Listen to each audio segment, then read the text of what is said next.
Scott Pendlebury from the Collingwood Football Club. You're listening to the Coaches Panel. This is Patrick Crouch from the Carlton Footy Club. You're listening to the Coaches Panel. Max Gorn, Melbourne Football Club. You're listening to the Coaches Panel.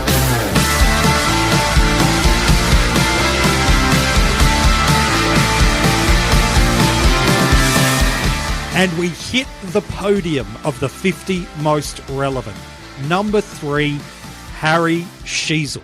The top 3 of the players that I believe we must have a conversation about this preseason. He's incredibly relevant. Yes, it's a subjective list, but to me, of all the defensive eligible options, he is the most relevant.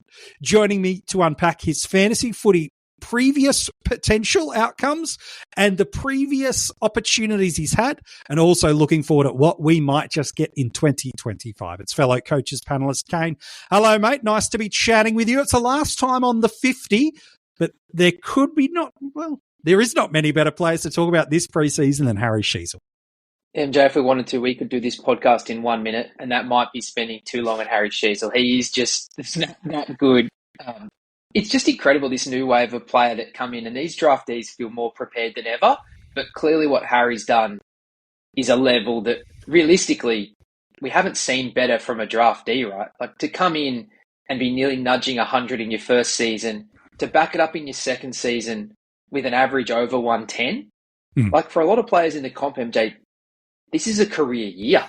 And these are guys that have been in the comp 10, 15 years, and 110 was that. Remember that 110 season they had when they were absolutely shooting the lights out? In his second season, he's already done it. So where do you want to go? Because I feel like with Harry, he's ticked so many boxes already in his career, but there's still a lot of question marks, not so much on him, but on how this North Melbourne team comes together and where we see them going forward as obviously they try to charge towards finals and beyond. Yeah, I think it's looking back a little bit at what he's done for us last year to just remind ourselves of how good he is in so many different functions, defensive eligible only. I got to be surprised. I was shocked when I didn't see him as a defender mid, but we'll take it. I know some are thinking this is our pathway to the defensive forward status. Shut that thing down. That's not going to happen. This is where keeper and triple position players might be getting some luck, but no, he's not getting that landing his way. An average of 112 last year in fantasy. Outrageous. He is north of that $1.1 million price point and just knocking on the door of a seasonal average of 120 in Supercoach. He is over $630,000. His career high scores last year were also seasonal high scores last year. 160 in Supercoach, 159 in AFL fantasy. They came both against Geelong, but in different games against Geelong, for what it's worth. He's just such a smart footballer, Kane. Like, you talk about this level of professionalism. He has come into this AFL system beautifully. And while many contrasted him to a Steve Johnson, where it's, if he gets the ball centre forward, look out, a score involvement is coming. He's so smart and so clever with how he uses the ball and sets up his teammates. And it's no surprise he's top 5 in the league for effective disposals, top 6 last year for uncontested possessions. That's not cheap football. That is work rate that is getting him into these positions. But now I don't think he's just a Steve Johnson clone.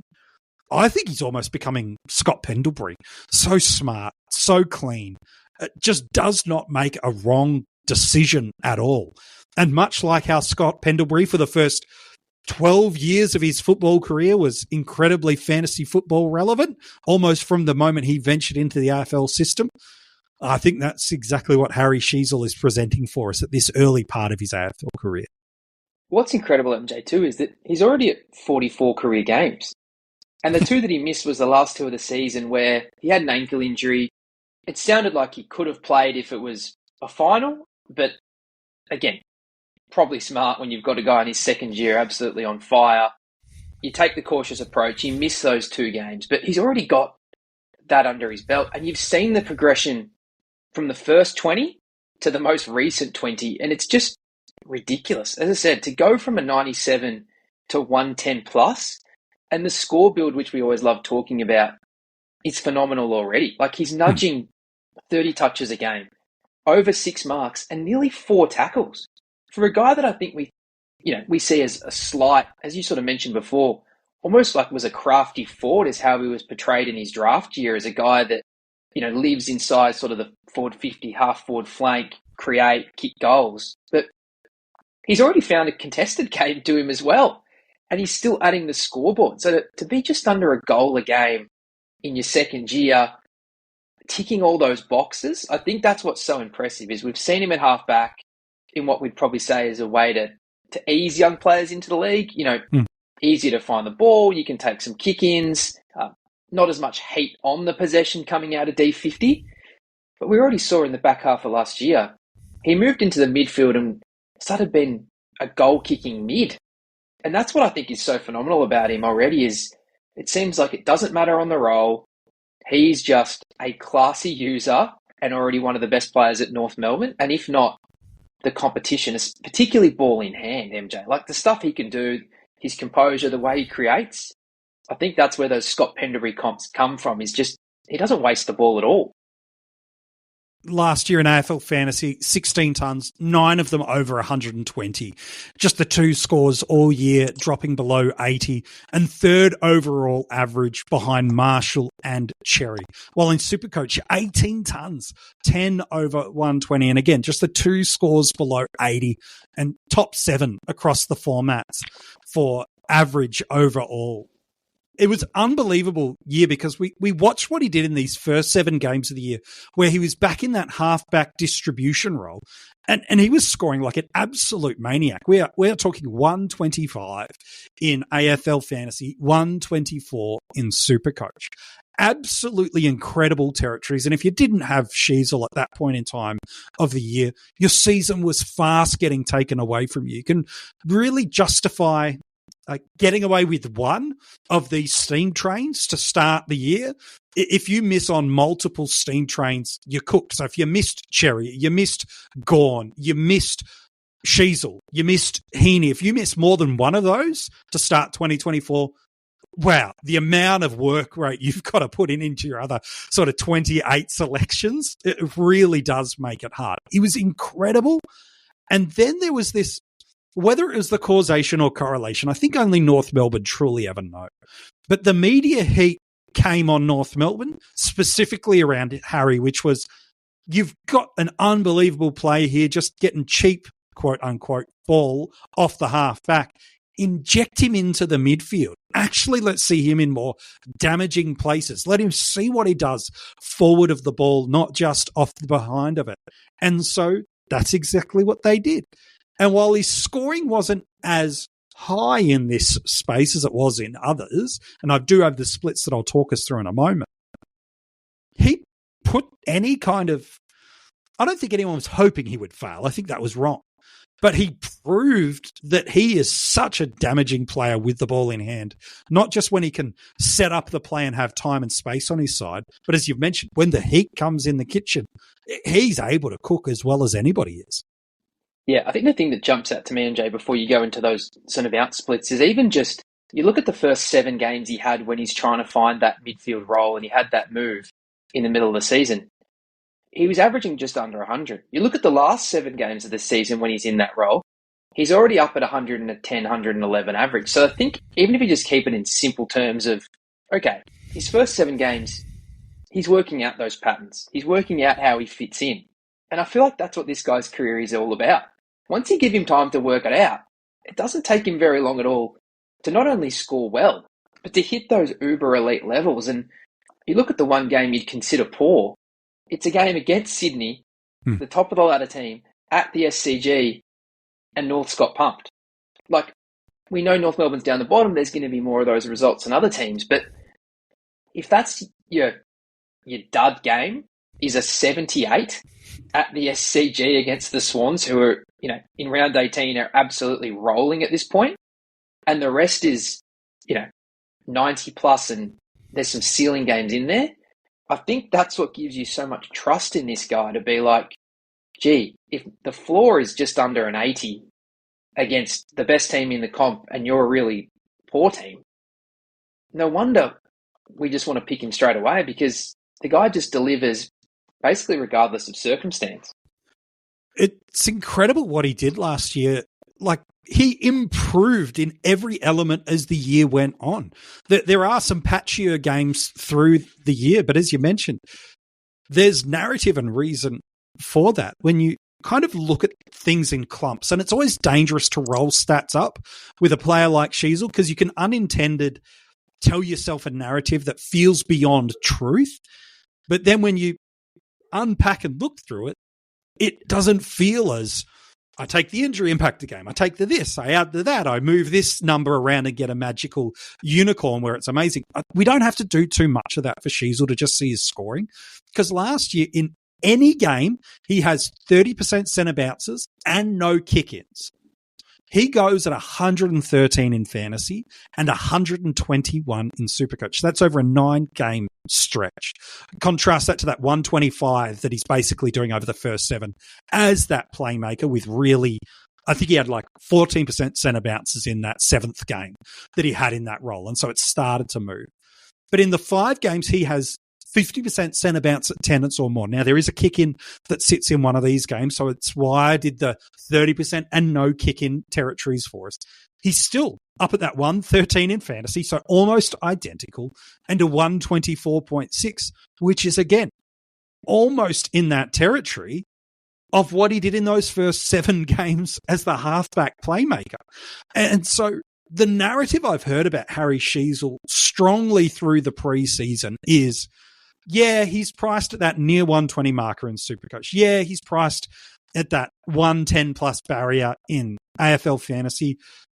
But that's looking at the data, including what he did in those first 7 games. That's just not what he is. And while absolutely you look at that subsequent sort of 15 odd games after that, it is not the 120. It is back towards that lower territories. It's still pretty much what we're paying for. And so I got lots of questions and thoughts I want to ask you. Are we just overthinking the we'll get him cheaper narrative? Because I understand we should be looking for upside in as many spaces as we could and should. But are we overplaying our hand here and really not really getting much cheaper output from Sheezel in 5-8 rounds later? Because he does feel like that kind of guy that can score no matter where he is. I think we are, MJ, to put it simple. And I'll tell you a stat that jumped out to me looking through Sheezel. He's got 18 career Brownlow votes across the 2 seasons he's played at AFL level. In the last 6 games of last year, he got 11 Brownlow votes. Wow. And he's polled in 5 of those 6 games. In those 5 games, which is basically the last 6 minus the Sydney smashing, he's polled 11 Brownlow votes.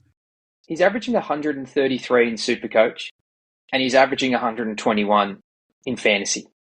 And the reason I think that's important is he's having an impact. Now, I know Brownlow votes aren't the be-all and end-all, but the scoring's there from both formats, and the performance has been acknowledged by the umpires and saying, this guy's having an impact on the game.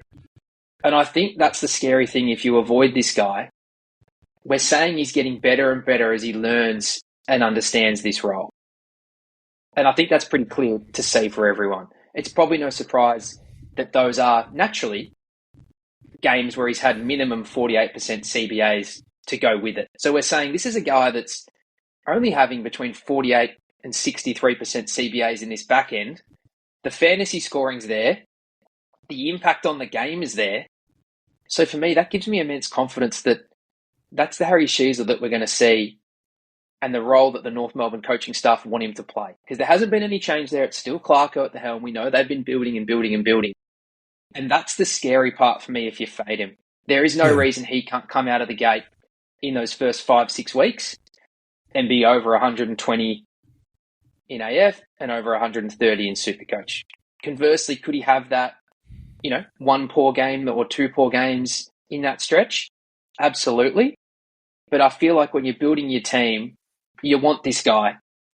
Do you want to risk, maybe getting him a little bit cheaper when, let's be honest, 75 to 90% of the serious coaches have him? I think this is a guy you just don't bet against. You want him. The price, I would say, is fair. I don't think there's overly much value. I think he can go 115 plus in DT. I think he can get 120 plus in Supercoach. So maybe there's a fraction here or there. But I think with the way you're building your team, he doesn't have the early buy. He doesn't have his buy until, the first one of the mid-season block. So there's just so many factors where I go, this guy's a captaincy option. We know he can go big. We know that when he got to the midfield, that's when the scoring started getting really, really consistent and the impact on games went through the roof.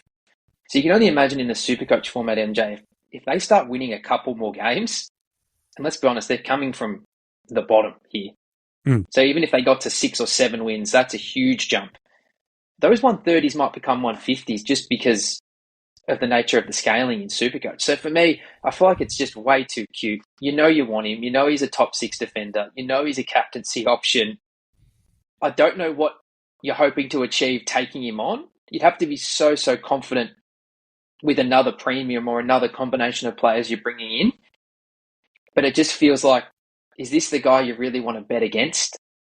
Can you not find another way to be a point of difference elsewhere in your team? That would be the question I'd put back to those coaches that are saying, I'll get him cheaper. Yeah, because where the I'll get him cheaper thought is they're probably looking at the entirety of the sort of the back 15 games or 14 games from once he stepped into that midfield role to the end of the season. They're looking at it in totality and they go, well, it's about a 5 point per game drop from what his price is right now. So they're looking at that going, well, okay, that's where the upside's coming. That's where I'll get him. But then, as you mentioned, those final 5 games of the year, he's basically delivering what he's priced at for us. And that includes probably his worst game of the year where he delivers like a 70s across the formats. And so it can become a little bit of confirmation bias for you when it comes to a Harry Sheezel where you go, oh, the last 3 months of the year, the numbers aren't much better. To be fair, they're not. They're a kick and a handball difference. It's one effective disposal difference. Like that's what you're talking about. But then you look at the final 5. It's basically what you're paying for to start the year. And we talk about starting the year and a captaincy option. They've got the Bulldogs, they've got Melbourne, they've got Adelaide, they've got Sydney, they've got Gold Coast, they've got Carlton over the first 6 weeks. A Friday game in there, so that's that Carlton Good Friday game. So there's a VC option. He's a Saturday night game against the Bulldogs. I would definitely consider him a VC candidate there. A Sunday game against the Demons, that's definitely the captaincy savings space through there. And then the Crows the subsequent week after that also if you require it. There's a couple more things I want to ask you specifically about him before we move forward. The playmaking halfback role is gone. Just take that out, regardless of the arrival of Caleb Daniel. He was so good in this midfield forward split that's where he's going to be. He didn't really have any crazy centre bounce heavy numbers last year either. He was still spending a decent amount of time forward. For what it's worth, I do not forecast a space where he'll pick up forward status. That would be a lovely benefit for us. But I think in Fantasy Dream Team and Supercoach, where he can only pick up dual position, the amount of midfield time he spends will be the reason he picks up mid status and not forward status over mid status. So rule that one out. Keeper, where you've got triple position, maybe you get a little bit lucky. But again, I think that's more unlikely than likely. You've talked about how important he is and how damaging he is and how really he's the most impactful per possession player on North Melbourne. And so do we see the tag start to come his way? We haven't seen teams tag North Melbourne too often because they feel like they can beat them relatively on the more comfortable side than not. And if they have tagged, they've gone towards a Luke Davies-Uniacke. Do you see that changing at all for us this year? Is his brilliance with ball in hand so prolific that all of a sudden LDU becomes the second string option? My dad works in B2B marketing. He came by my school for career day and said he was a big ROAS man. Then he told everyone how much he loved calculating his return on ad spend. My friends still laugh at me to this day. Not everyone gets B2B, but with LinkedIn, you'll be able to reach people who do. Get a $100 credit on your next ad campaign. Go to linkedin.com/results to claim your credit. That's linkedin.com/results. Terms and conditions apply. LinkedIn, the place to be. Every cup of Nespresso coffee is an invitation to transform your morning routine into a ritual you can treasure each and every day. Using the Virtuo Pup, a simple touch of the button freshly brews bold aromas and a rich, velvety crema layer for delicious cafe-quality coffee at home. Whether you enjoy your coffee hot or over ice, every sip, every morning is unforgettable. Nothing tastes like Nespresso coffee. Visit Nespresso.com or our app to explore our full range of easy-to-use machines and coffees not found anywhere else. Well, the honest answer, MJ, is I don't know. He's certainly good enough that he warrants attention. It's probably just one of those ones where it depends what negating player the opposition has, right? There's some, for example, like a Sam Durham. He's a better matchup for a Luke Davies-Uniacke with that sort of mix of size and power, whereas, a James Jordan per se, I know he comes from the half-forward flank to do those sort of jobs. Maybe that matches a Harry Sheezel a bit more. That's the thing about Sheezel that's so fascinating, and it's a little bit similar to Dacos in that sense, is they're on the smaller side compared to, the Bonts, the Dawsons, the Cripps, the Oliver type midfielders, but they still win contested ball. But their transition game and the way they link up and find space and use the ball, you want it in their hands. That's the thing that's a really interesting mix, and that's where it does get really hard in open play. Is we always hear about team defense. You don't really want to be leaving a hole in that sense to find someone to just run with Harry Sheezel. The same thing happens with Errol Goulden all the time.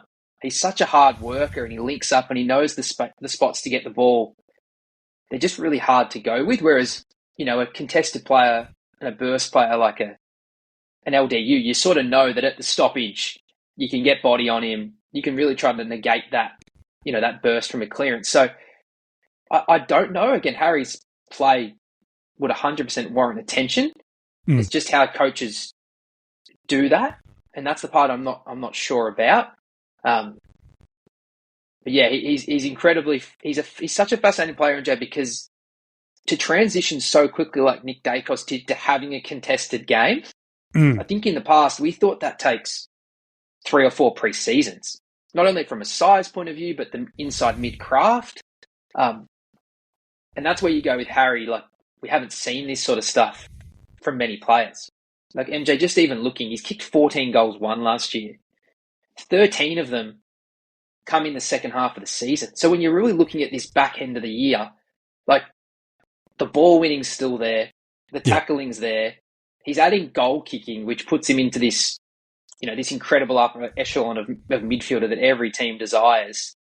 And yet I'm looking through and I've seen a game where he's got 25 contested possessions and multiple games of 10 plus contested possessions, which for his play style is more than enough. If you're at 10 contested possessions, going with the extra sort of 15, 20 he gets uncontested, like no wonder he got all those Brownlow votes. Like that is an enormous impact on the game. So he definitely warrants a tag. It's just, is it possible in the way teams want to play? Is it just easier to go, we've got someone that can go with LDU in those stoppages, in those centre bounces, and not we let Harry just run wherever he wants, but there's just some spots he's going to get the ball that's not dangerous space. And that's the beautiful thing about Sheezel, is he can take a ball in not dangerous space and execute a kick that all of a sudden unlocks the whole ground. So that's where these guys like Dacos, Gould and Sheezel, the ball users, are so incredible, because they can take a ball that's, not considered dangerous and all of a sudden lead to a goal for their team. So he definitely warrants it, MJ, but I'm just not sure the types that teams have that will gravitate to him and how that structure works. If they want to take a player and basically have one less player in their defence and just worry about man marking Sheezel. So that's a big curiosity. It obviously would have an impact, but are we talking once or twice a year? Well, and that's it. We just trying to find some gaps and narratives away from that. I think that there's kind of 2 things that for me become the intriguing points that feel narrative enough for me to fade interest in starting. One is just around, how does this North Melbourne team move the ball and can they improve? They're one of the worst teams from a fantasy and a Supercoach total team points perspective. The Supercoach one should be of no shock given the weighting and how poorly they've been beaten. Fantasy, I think they're about 50 points per game below the AFL average, and you take out that historical scoring of your West Coasts and your Richmond, which are just historically feel real one-off isolations, they're still pretty poor. He's got a decent market share. It's him and Cherry that are over 7 for pure AFL fantasy market share. And then you've got a couple of new interesting dynamics you've introduced in. Finn O'Sullivan looks like he's coming in off the wing, but has got inside midfield credibility. Do they trajectory-wise develop him the same way they did Sheezel or not? We'll wait and see. McKercher, again, has been another that has been alluded to spend some time off that half back, but do they put him in the wing and also, much like Sheezel, give him some centre bounce opportunities and see how he flies? There's no George Wardlaw early, which probably bodes better for Parker and Simpkin to see an element of upside on their centre bounce presence. And then we've already talked about someone like an LDU. How do you see this team? I see them improving, not drastically, but I certainly see them doing much better than they have over the last couple of years and outside of the bottom two pretty comfortably for mine. Where do you see this ball movement take place? Because I think that's one of the only things that might clip Sheezel a little bit. While he's their best ball user, some of that contested element might not be as required. Yeah, it's funny, MJ, because that's always the hard thing when you're constructing a midfield, right? Is you look at Davies-Uniacke, Wardlaw, Phillips, Simpkin, Powell, and Parker. They're not real ball users. They're more get the ball forward. Some of them have really good assets in the forward line when you think about a Parker, and even when Jai Simpkin started his career as a small forward type, like they can go forward and kick a goal. Davies-Uniacke's added that. We know Powell's had numerous different roles throughout his time in the AFL, but as I said, the ones that are so special in the comp now are ones that are elite ball users. Bont, Dawson, Dacos, Sheezel's in that conversation, but they've also got a contested game. So I think that's what makes them be able to only have sort of 40 to 60% centre bounces and yet still be such consistent scorers, as they can start in different positions and still get involved in the game. So for me, looking at that midfield mix, like I'd want Sheezel in there as much as possible, just because he can be a first touch player, he can win that contested ball. But obviously the real damage and where he complements those other guys is if he's the receiver out of a centre bounce and he's streaming towards 50, you feel like he's going to make the right decision 9 times out of 10, don't you? And he's going to be able to execute that pass to a Larky, a Zerha, whoever in that forward line. So I think for me, he really is the superstar. And I think he actually helps LDU a lot. And LDU's obviously got that incredible burst and he can really extract himself from contest and link up with other players. But the other guys, let's be honest, MJ, in the scheme of AFL midfields, outside of Sheezel and LDU, and as good as Parker is, it's the latter stage of his career. You look at some of the other midfields that are Brisbane roll out and you think, you need 5 or 6 really good players. And at the moment, North aren't there. And that's probably why in the past they finished where they have. So for me, I'd have Sheezel in there as much as you really can, which is probably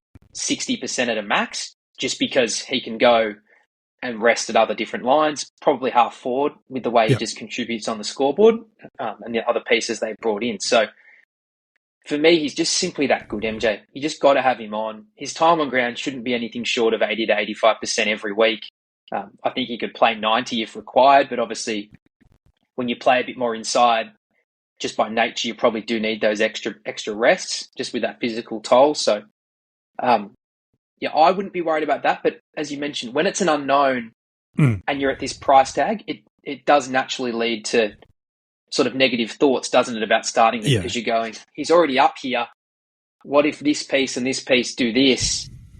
It's easier to say that he's going to regress than say that's going to provide him a greater upside, because we already know historically once you're at 112 average or close to 120 in Supercoach, it's easier to fall, isn't it, than progress. So I think that's why those unknown of new faces works in people's mind against him.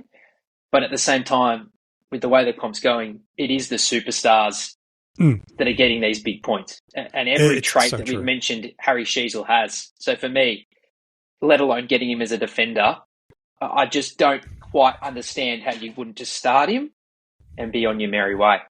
Yeah, there's the two lines of thought, and it's why he's so high in the 50 most relevant, because there's you're basically paying for what you get. As far as I can see, I don't see a world of drastic scoring regression. I do not believe this midfield role has hurt his fantasy scoring at all. I think with the improvement of the team around him, the addition of his goal scoring elements that you've unpacked through that moving forward, those two things have been protected by the loss of kick-ins and the loss of easy uncontestable in defensive 50. He's so good, so smart, so professional, so high footy IQ that I feel like those two things balance it out.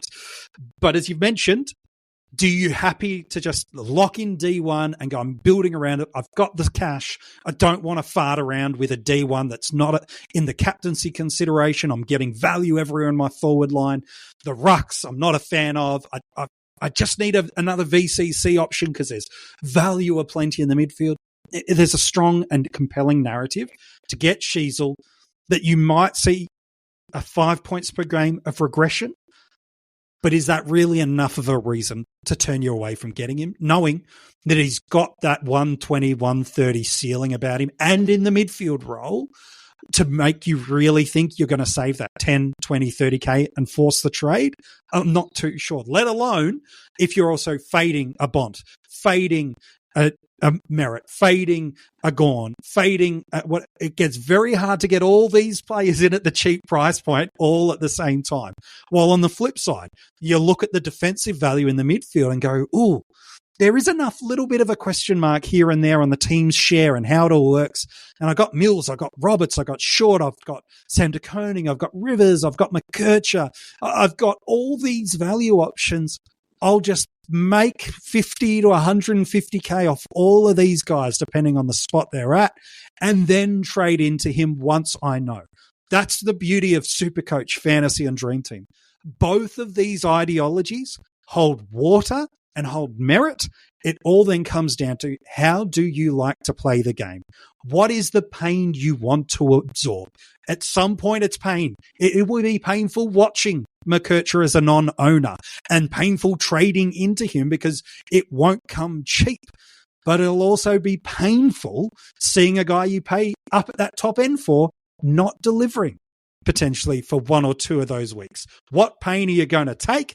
That becomes the dilemma. And on draft day, well, on the keeper platform, just the one person gets to choose him.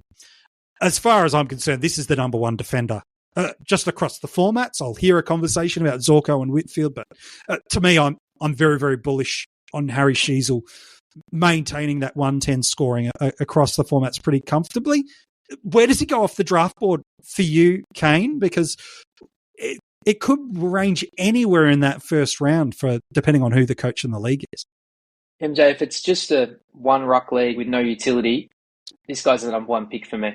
That's how high I've got him. He's number one pick for me. And just the last thing on what you were saying about salary cap before, the hard thing with any of these guys that you know are top tier, you really need that poor score to strike just as you're doing your upgrades. So you need that score to be around 6, 7, 8. If the poor score is round 1, by the time you get to upgrading, it's probably course corrected and he's back where he is anyway. So that's where I just go, you really have to thread the needle here. You need this poor score to happen in the perfect slot and then you get him.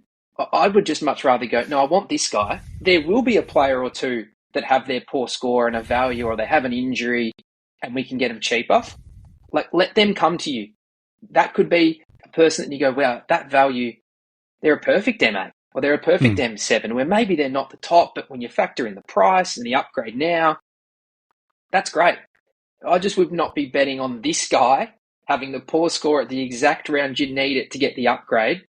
Because like we know, MJ, how many times does that window pop up where they are cheaper and you got 5 other fires to put out?